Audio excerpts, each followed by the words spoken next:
ও নদীরে তুই ভাঙলি আমার ঘর, তোর কিনারে থাকতাম তুই করলি আমায় পর।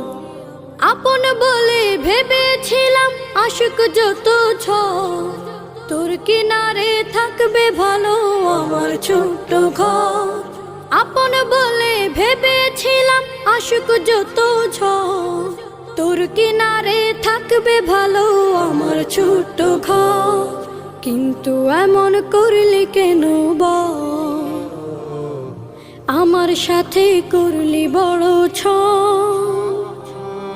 কিন্তু এমন করলি কেন বল, আমার সাথে করলি বড় ছল। আমি তো ভাবিনি তোকে পর, ভাঙলি আমার ঘর তুই করলি আমায়